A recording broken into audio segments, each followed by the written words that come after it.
तर जर जो तुम्हाला व्हिडिओमध्ये पुढे चारा दिसत आहे हा इंडोनेशिया देशातील इंडोनेशियन स्मार्ट नेपियर असे जे नाव आहे.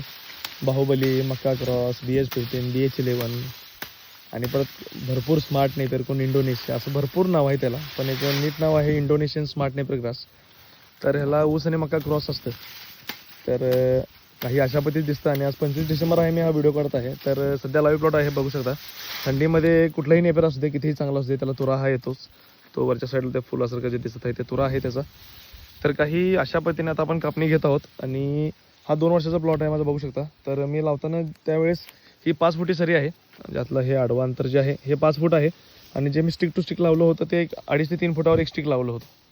तर आता बघू शकता की हे सगळं आता पूर्ण भरलेलं आहे. जी जागा वगैरे जी होती ती पूर्ण आता सध्या जुळली आहे एकमेकांना. तर आता ह्याला मुळी वाढायला जागा नाही आहे. तर कधी पण 1 वर्ष, 1.5 वर्ष किंवा 1-2 वर्ष झाला की प्लॉट आपण बदलायचा. तर सध्या बघू शकता त्याच्या मुळ्या वगैरे भरपूर असं एकमेकाला जुळलेलं आहेत.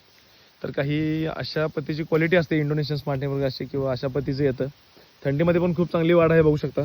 चांगली वाढ आहे, चांगल्या पद्धतीने जनावर चांगल्या पद्धतीने खातात.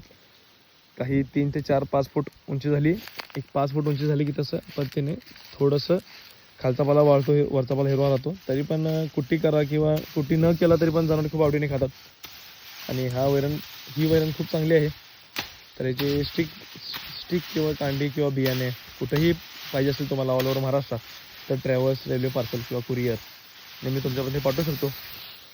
तर काही जो स्क्रीनमध्ये तुम्हाला नंबर दिसत आहे त्याला कॉन्टॅक्ट करा, त्या नंबरलाच मला कॉल करा. मी तुम्हाला हे बियाणं ऑल ओव्हर महाराष्ट्र, तुम्ही कुठून हाही व्हिडिओ बघत असाल तर मी तिथून पोहोचू शकतो. आपल्या KS फार्म या यूट्यूब चॅनलला लाईक, शेअर आणि सबस्क्राईब करा. धन्यवाद.